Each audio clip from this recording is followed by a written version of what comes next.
तो मेरे भाई वन पीस मांगा चैप्टर 1166 काफ़ी एक इमोशनल चैप्टर था मेरे लिए। मैं पर्सनली बोलूँगा मैं इसको रेट करता हूँ 8.5 स्ट्रॉन्ग। एक 8.5 वाला चैप्टर था ये। हमको ये चैप्टर में रॉक्स का डिमाइस दिखाई देता है। मुझे पता नहीं सच में रॉक्स का डेथ हुआ है कि नहीं, पर ऐसा लग रहा है कि उसका डेथ हुआ है। हमको यहाँ पर God valley island completely decimated state में दिखाई दे रहा था। वो कम्प्लीटली गायब हो जाता है, डूब जाता है समुद्र के अंदर, वो भी हमको दिखाई दे रहा था। गाप और ड्रैगन का पूरा एस्पेक्ट था यहाँ पर। हमको यहाँ पर लोकी और ज़बेक का भी रिलेशनशिप दिखाई दे रहा था, किस तरीके से वो रिलेशनशिप था। हेरल्ड और ज़बेक का रिलेशनशिप दिखाई दे रहा था कि कैसा एक ब्रदरली बॉन्ड था ये दोनों कैरेक्टर्स के बीच में, और कैसे दोनों लोग एक दूसरे के बारे में महसूस करते थे वो हमको पोर्ट्रे किया जा रहा था यहाँ पर। Plus towards the end of the chapter हम देख रहे थे कि हेरल्ड का किस तरीके का कन्विक्शन है, वो क्या करना चाहता है, क्या उसका डिटर्मिनेशन है। वो काफ़ी सरप्राइजिंग था। जिस तरीके से ये चैप्टर कंक्लूड हुआ है वो मैंने एक्सपेक्ट नहीं किया था। पर्सनली मैं बता रहा हूँ, वो मैंने एक्सपेक्ट नहीं किया था। वो कम्प्लीटली मेरे को kind of off guard caught किया है, डेफिनेटली मैं बोलूंगा। तो चल बात करते हैं इसके बारे में, ठीक है। ये चैप्टर का शुरुआत होता है जिस तरीके से प्रीवियस चैप्टर खत्म हुआ था, जहां पर हम देख रहे थे कि गाप और रॉजर ने अपना फाइनल डिसाइसिव ब्लो मारा था ज़बेक के ऊपर। ज़बेक का पीठ फाइनली जमीन पे मतलब टच कर चुका था, ठीक है। तो वो हम देख रहे थे कि हाँ, जो डोमी रिवर्सल का चीज किया था इमून ने ज़बेक के ऊपर, वो फेड होते हुए हमको दिखाई दे रहा था। तो वहां से हम लोग कंटिन्यू कर रहे हैं इस चैप्टर में, जहां पर हम देख रहे हैं कि सब सारे लोग जमीन पे है, कोई भी हिल नहीं रहा है यहाँ पर। और मेरे को पता था कि ये ऐसे होने वाला है। मैंने प्रीवियस चैप्टर के रिव्यू वीडियो में मैं बोला था कि जो गाप और रॉजर ने अटैक मारा है ज़बेक के ऊपर, वो उनका फाइनल अटैक था और उन लोग कंप्लीटली एग्जॉस्टेड स्टेट में रहेंगे। और हम देख रहे थे प्रीवियस चैप्टर में कि रेली और गबान भी आए थे फिर से आइलैंड पे। तो हम लोग सोच रहे थे कि रेली और गबान क्यों आए हैं आइलैंड पे, फिर से गॉड वैली आइलैंड पे फिर से इन लोग क्यों आए हैं। तो यहाँ पर वो सेंस करता है, यहाँ पर उन लोग कंधा देने के लिए आए हैं रॉजर और गाप को, क्योंकि उन लोग हिल नहीं पा रहे हैं, उन लोग कंप्लीट एग्जॉस्टेड स्टेट में हैं। तो रेली और गबान रिस्पेक्टिवली गाप और रॉजर को कैरी करके यहाँ से एस्केप करवा रहे थे पूरे आइलैंड से, क्योंकि आइलैंड कंप्लीटली क्रम्बल हो रहा था। और जब उन लोग एस्केप कर रहे थे, जब रेली और गबान इनको कंधा लेके जा रहे थे, तब वहां पर हम देख रहे थे कि हमारा भाई रॉजर और गाप दोनों लोग कंसर्न थे अभी भी ज़बेक को लेके। उन लोग क्वेश्चंस पूछ रहे थे कि ज़बेक का क्या हुआ, ज़बेक के साथ क्या हुआ। और बाद में रेली हमको बोलते हुए दिखाई देता है कि ज़बेक का डेथ हो गया है, क्योंकि हम देखते हैं कि ज़बेक के ऊपर फाइनल डिसाइसिव ब्लो मारने के लिए कौन आता है, कौन आता है यहाँ पर फिगारलैंड गार्लिंग आता है। ये मेरे भाई एब्सोल्युटली पैथेटिक था, ठीक है। तू मतलब इसके ऊपर मीम बना सकता है, तू बोल सकता है कि देखो गार्लिंग का हाइप है, वो है, ये सब सारी चीजें हैं। और हाँ, मैं बोलूंगा कि फिगारलैंड गार्लिंग ने अपने आप के लिए अच्छा किया है। जैसे कि फॉर एग्जांपल वो मतलब पहले होली नाइट को लीड कर रहा था, बाद में अभी वो 5 गोरोस में आ गया है। तो उसने अपने आप के लिए उसका जो करियर पाथ है, उसने अपने आप के लिए करियर पाथ अच्छी तरीके से डेवलप किया है। बट यहाँ पर जिस तरीके से जो फाइनल ब्लो उसने मारा था ज़बेक के ऊपर, वो मेरे को उतना खासा पसंद नहीं आया, क्योंकि हमको पता है कि ज़बेक ने कितने आसानी से फिगारलैंड गार्लिंग को वन शॉट कर दिया था। फिगारलैंड गार्लिंग was no match for fucking David de Zabek. तो ये मतलब थोड़ा मेरे को यहाँ पर काइंड ऑफ डिस्गस्टिंग लगा कि किस तरीके से गार्लिंग फाइनल अटैक मारता है। हालांकि हम लोगों ने वो फाइनल अटैक लैंड होते हुए नहीं देखा है, और हमारे भाई गाप और रॉजर ने जो फाइनल अटैक मारा था उसके बाद भी हमारा भाई ज़बेक कॉन्शियसनेस में था, उसके आंखें हमको ओपन दिखाई दे रही थी। तो फाइनली जो फाइनल ब्लो है, मुझे लगता है कि वो गार्लिंग ने मारा है ज़बेक के ऊपर। अब वो हमको दिखाई नहीं दिया है, तो क्या भी उसके ऊपर बोल सकता है। तो बोल सकता है कि सच में ज़बेक का डेथ हो गया है, तो बोल सकता है कि ज़बेक का अभी तक डेथ नहीं हुआ है। हम लोग उसको को रिलेट कर सकते हैं मैन मार्क्ड विद फ्लेम के साथ, मुझे पता नहीं यार। बट फाइनली ज़बेक का डिमाइस हो चुका है। पर मुझे यहाँ पर जो एक बात समझ में नहीं आया है वो ये है कि आइलैंड कैसे बिखरा है। मुझे पता था, हमको दिखाई दे रहा था कि आइलैंड ऑलरेडी बिखर रहा था। व्हाइट बियर्ड ने खतरनाक अटैक मारा था ज़बेक के ऊपर, एक माउंटेन गिर गया था, हमने देखा था, ठीक है, वो लेजेंडरी था। बाद में ज़बेक वर्सेस गाप और रॉजर के क्लैश में हम देख रहे थे कि आइलैंड कंप्लीटली डेसिमेट हो रहा था कंसेक्यूटिव अटैक्स से। वो हम देख रहे थे कि क्लैश में कंप्लीटली आइलैंड बिखर रहा था। पर ये आइलैंड कैसे मतलब एब्सोल्युटली डेसिमेटेड स्टेट में गया, वो मुझे समझ में नहीं आया, क्योंकि मुझे यहाँ पर कोई भी बस्टर कॉल दिखाई नहीं दे रहा था मेरे भाई। और मेरे को एक पैनल दिखाई दिया जहां पर आसमान में से लाइटनिंग गिर रहा था। मुझको पता नहीं क्या उन लोगों ने मदर फ्लेम्स को यूज किया है, पर वहां पर एक फ्यूल का भी एस्पेक्ट आ जाता है कि क्या उनके पास फ्यूल था तभी। तो मुझे पता नहीं है कि यहाँ पर कैसे क्या इंस्ट्रूमेंट यूज किया गया है पूरे गॉड वैली आइलैंड को कंप्लीटली डेसिमेटेड स्टेट में डालने के लिए। ऑलरेडी वो डेसिमेट हो चुका था, पर कंप्लीट डिसइंटीग्रेशन में क्या कौन सा अटैक रोल प्ले किया है मुझे पता नहीं है। पर स्काइज में से लाइटनिंग गिर रहा था, वो बहुत ज्यादा क्रेजी था। तो मे बी किसी ने अटैक किया हो, मुझको पता नहीं है। But maybe it is one of those cases where in the island just fell apart because of the crazy fighting. But I do not think that is the case over here. I think they use certain kind of weapon weaponry to basically destroy the island completely. I don't know if it's a mother flames, I don't know if it is a devil fruit ability, I don't know what the fuck it is. Alright, God valley island जब completely बिखरने लगता है तब हम देखते हैं कि सब सारे शिप्स लीव करते हुए दिखाई दे रहे थे गॉड वैली को। हमको कायदो दिखाई देता है, बिग मम दिखाई दे रही थी, रॉजर पायरेट्स दिखाई दे रहे थे, और यहाँ पर ही हम देखते हैं कि रॉजर जब अपने कॉन्शियसनेस में आता है, वो जो ठीक हो जाता है, तब उन लोग ट्रेजर चेस्ट को खोलते हैं, उसमें उनको शैंक्स मिलता है, बेबी शैंक्स मिलता है। ये हम लोगों ने ऑलरेडी देखा था जब फिल्म रेड आया था, तब हमको प्रमोशनल मटेरियल में उन लोगों ने ये रिवील किया था, तो ये हमने देखा है कि ऐसा होता है। पर मेरे दिमाग में जब मैं ये सब सारी चीजें देख रहा था, तब मेरे दिमाग में क्वेश्चन आया कि जब रॉजर पायरेट कंप्लीटली डिसइंटीग्रेट होते हैं, जब रॉजर अपना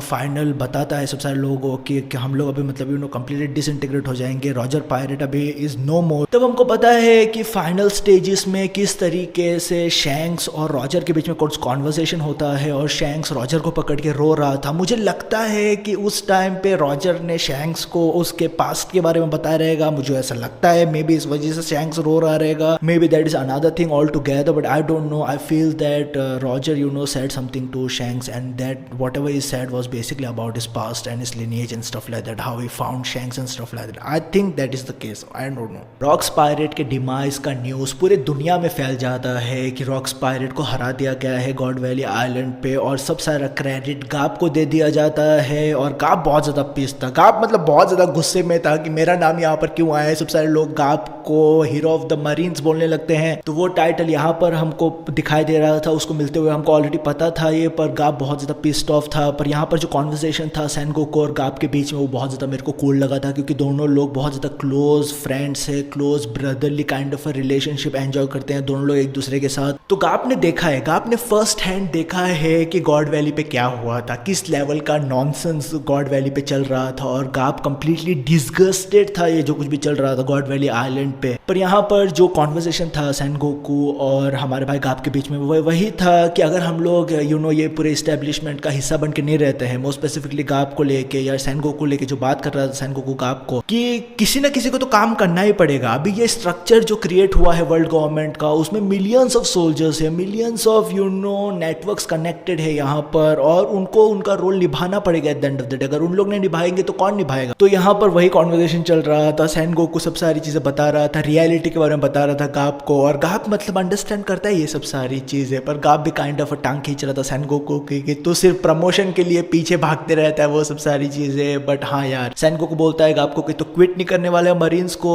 गाप बोलता है नहीं भाई, मैं क्विट नहीं करूंगा, मुझे मेरा role I have to fulfil my role whatever it is in the grand scheme of things. तो वो काफी कूल था गाप और सेनगोकू के बीच में जो डायलॉग था, I really enjoyed it man. अब और एक यहाँ पर जो बहुत ही कूल मोमेंट था, वो था गाप और ड्रैगन के बीच में, मंकी डी ड्रैगन के बीच में फादर और सन का रिलेशनशिप, बाप और बेटे का रिलेशनशिप यहाँ पर हमको दिखाई दे रहा था। ये बहुत ज्यादा कूल था। हमको पता था कि ड्रैगन बहुत ज्यादा एक मुसीबत में गिरने वाला है। जिस तरीके से गॉड वैली इंसिडेंट के एंडिंग स्टेजेस में ड्रैगन ने बोला, बंदूक रखा था वाइस एडमिरल पर, और बोला था कि तू ये सब सारे सिविलियंस को शिप पे नहीं चढ़ाता है तो मैं तेरे को ठोक दूंगा। तो हमको पता था कि वो गवर्नमेंट के ऑर्डर्स को डिफाई कर रहा है और उसका कॉन्सिक्वेंस उसको भुगतना पड़ेगा, और वही हम देख रहे थे कि उसको जेल में डाल दिया गया है यहाँ पर। तो यहाँ पर वही चल रहा था, हम लोग गाप और ड्रैगन के बीच में कॉन्वर्सेशन देख रहे थे, और ड्रैगन बोलता है गाप को कि मैं तेरे को बहुत ज्यादा हेट करता हूँ, और gap gap was not even mad about it man, he just was like it is what it is man, I cannot do nothing about it। और वो मतलब जो सेल में जो जेल के पीछे वो हमारा भाई ड्रैगन है, उस जेल का वो की फेंक देता है और हमारे भाई ड्रैगन को एस्केप करने देता है। ऑब्वियसली यहाँ पर ज्यादा कुछ कमोशन नहीं होगा, कमोशन इस वजह से भी नहीं होगा क्योंकि अभी इस टाइम पे गाप को जो स्टेटस दिया गया है हीरो ऑफ द मरीन, वो उसको काइंड ऑफ एक प्रोटेक्शन की तरह भी रोल प्ले करता है इस पूरे सिनारियो में। बट हाँ, ड्रैगन का जो पूरा एस्पेक्ट है, जिस तरीके से ड्रैगन के कैरेक्टर को हैंडल किया गया है, वो बहुत ज़्यादा मैग्निफिसेंट है मेरे हिसाब से। ड्रैगन जिस तरीके से अपने आप को खोजने की कोशिश कर रहा था, जिस तरीके से वो गॉड वैली इंसिडेंट में जो कुछ भी हो रहा था वो देख पा रहा था, जस्टिस के बारे में वो सोच रहा था, ड्रैगन को लेके जिस तरीके से ब्लैक बियर्ड को इन्वॉल्व किया गया था, शैंक्स और शैमरॉक को इन्वॉल्व किया गया था, जिस तरीके से ड्रैगन अपने दिमाग में बहुत सारी चीज़ें सोच रहा था, वो उसके दिमाग में कॉन्फ्लिक्ट था यार, बहुत ज़्यादा कॉन्फ्लिक्ट और कमोशन था इस पूरे इंसिडेंट में, गॉड वैली इंसिडेंट में ड्रैगन के कैरेक्टर को लेके। तो यहाँ से ड्रैगन का जर्नी स्टार्ट होने वाला है पूरा रेवोल्यूशन लाने का, जो हमको पता है, जो अभी हम लोग देख रहे हैं कि वो रेवोल्यूशन आर्मी को लीड कर रहा है, उसका क्या बैक स्टोरी है, उसका किस तरीके से जस्टिस फॉर्म हुआ है, किस तरीके से मेंटेलिटी फॉर्म हुआ है, वो मुझे लगता है कि काफ़ी हद तक ये पूरे गॉड वाले इंसिडेंट में बहुत ही अच्छी तरीके से ड्रैगन के कैरेक्टर को हैंडल किया गया है, और गाप अपने बेटे को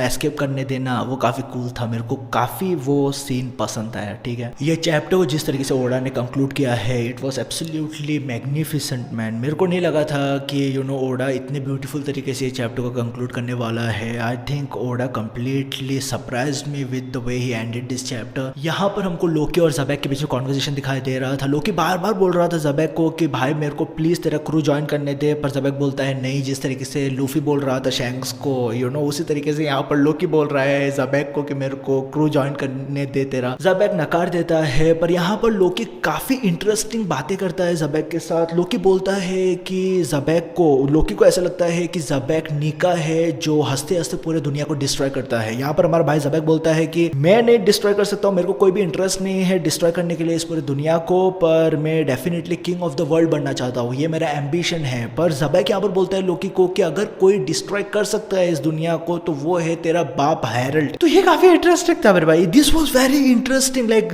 ये जो कॉन्वर्सेशन था, ये जो सेंटेंस था, ये मतलब जब बोला ज़बेक ने कि लोकी को कि तेरा डैड बेसिकली तेरा बाप डिस्ट्रॉय कर सकता है इस पूरी दुनिया को, तो मेरे दिमाग में मतलब ऑटोमेटिकली किंग हैरल्ड का, obviously King Harald is absolutely beast of a character, alright, he is absolutely legendary strong brute kind of a character, he has that ancient lineage, तो वो एब्सोल्युटली सैवेज है किंग हैरल्ड। बट मेरे दिमाग में वो devil fruit याद आया यार, जो ज़बेक बोल रहा था। ज़बेक अगर तुझको सही से याद है तो वो बोल रहा था कई सारे कंडीशंस थे जिसको उसको मतलब मीट करना था इस पूरे दुनिया को कैप्चर करने के लिए, किंग बनने के लिए। वो कोई 2 डेविल फ्रूट के बारे में बात कर रहा था, और एक डेविल फ्रूट जो वो चाहता था वो था किंग हैरल्ड के पास। वो बोल रहा था किस तरीके से एल्बेफ में एंशिएंट फैमिली में उस लिनिएज में एक लेजेंडरी डेविल फ्रूट पास डाउन होता है, और ये डेविल फ्रूट सिर्फ अवेकन होता है उसी बंदे में, मतलब उस एंशिएंट लिनिएज में ही ये devil fruit kind of awaken होता है। ठीक है, हमको पता है कि किंग हैरल्ड के डेथ के बाद किसी ने तो वो डेविल फ्रूट उठा लिया था। पहले इनिशियली जब हम लोग एल्बेफ में आया तब ऐसा लगा था कि मे बी लोकी ने वो डेविल फ्रूट कंज्यूम किया है, पर नहीं,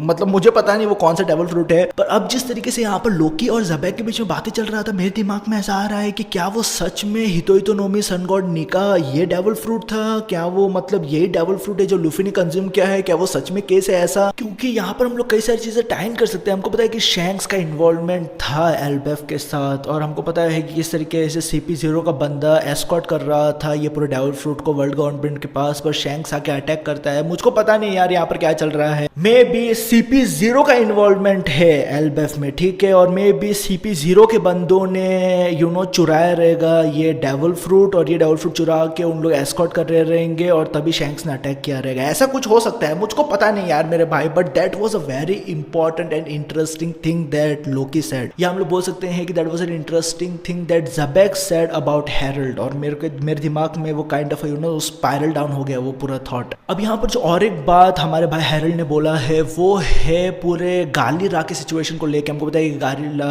मतलब उन लोग शिप बिल्डर्स थे, उन लोग बहुत ही खतरनाक सैवेजेस थे। वो बंदे पहले थे जो उन लोगों ने वेंचर किया था, बहुत ज़्यादा ही फार अक्रॉस द ओशन उन लोगों ने वेंचर किया था पूरे दुनिया में, पर उनको कैप्चर कर लिया गया था। वर्ल्ड गवर्नमेंट ने उनको कैप्चर करके आइस में बदल दिया गया था। तो ज़बेक उनको भी छुड़वाना चाहता था। तो यहाँ पर फिर से उनका मेंशन हमको दिखाई दे रहा था, ज़बेक मेंशन करते हुए दिखाई दे रहा था लोकी को। मेरे दिमाग में आया कि क्या ज़बेक को भी वैसे ही रखा गया रहेगा, इम्पेल डाउन में नहीं, मे बी दूसरे जगह पे रखा गया रहेगा यार। I don't know man, maybe दूसरे जगह पे रखा गया था। I don't know, maybe it is in castle पेंजी और something like that, I don't no.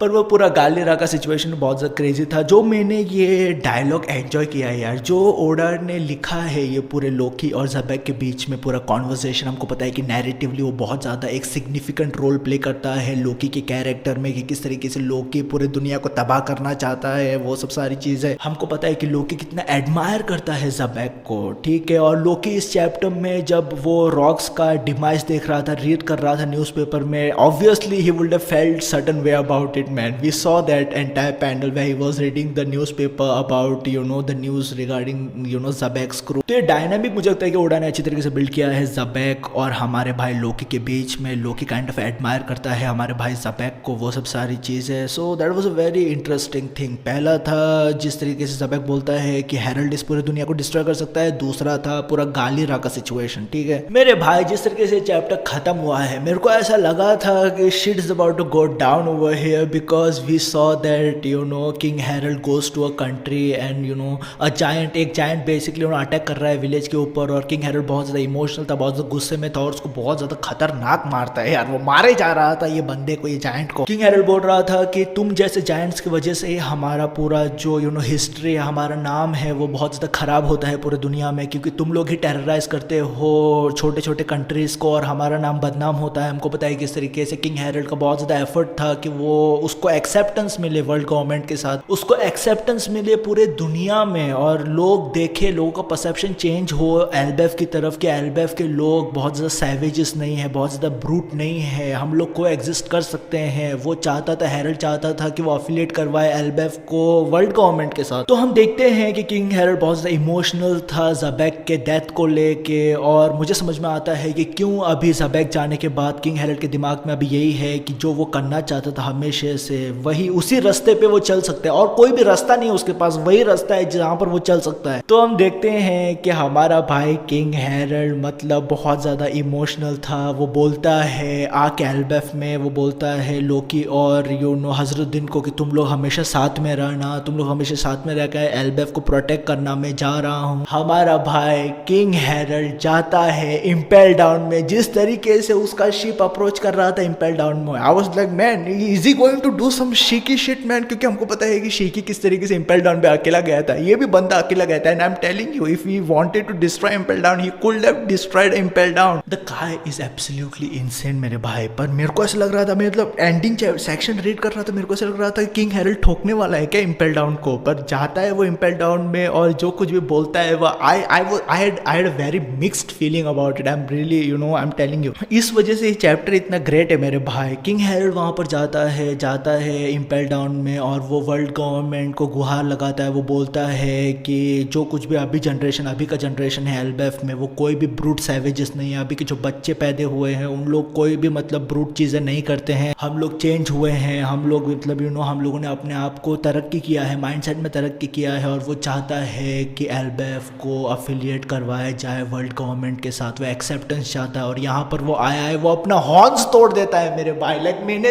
मैं सोच रहा था कि हमारा भाई किंग हैरोल्ड, हमने देखा था उसका पोर्ट्रेट पहले भी देखा था, उसका मतलब उसका हॉर्न्स नहीं था, तभी हम लोग सोच रहे थे कि कौन से बैटल में ये बंदा गया रहेगा कि उसने अपना हॉर्न्स लूज कर दिया है। तो यहाँ पर ये बंदे ने अपना ही हॉर्न्स तोड़ दिया है, अपना हॉर्न्स तोड़ के वो बेसिकली अपना डिटर्मिनेशन दिखा रहा था, यहाँ पर वो कन्विक्शन दिखा रहा था। अपना हॉर्न्स तोड़ता है और वो बोलता है कि प्लीज हमको एक्सेप्ट करो वर्ल्ड गवर्नमेंट में, अफिलिएट करवाओ वर्ल्ड गवर्नमेंट के साथ, और अगर इसका कीमत में मेरे को स्लेव बनना पड़े यहाँ पर, तो मैं स्लेव बनने के लिए भी तैयार हूँ। तो मतलब इस तरीके से चैप्टर खत्म होता है किंग हैरोल्ड के साथ। आई don't know how I feel about that man, but it has a very mixed opinion man, mixed feelings for me personally, but I understand him. मतलब मैं समझ पा रहा हूँ यार, मुझे समझ में आ रहा है कि क्यों ऐसा उसने यहाँ पर किया है। बट काफ़ी इमोशनल था यार ये चैप्टर, बहुत सारे लेवल्स पे ये काफ़ी इमोशनल था चैप्टर। मुझको पता नहीं है कि इस चैप्टर के साथ हम लोग फ्लैशबैक को कंक्लूड कर रहे हैं, क्या हम लोग फ्लैशबैक में और भी रहेंगे, मतलब नेक्स्ट चैप्टर भी फ्लैशबैक के ऊपर फोकस करने वाला। मुझे लगता है कि नेक्स्ट चैप्टर भी फ्लैशबैक के ऊपर फोकस करने वाला है। मे बी हम लोग वो हाफ चैप्टर में जाए, जहाँ पर हाफ चैप्टर फ्लैशबैक पे फोकस करे, और हम लोग नेक्स्ट चैप्टर में ट्रांजिशन करें towards the end of the chapter with the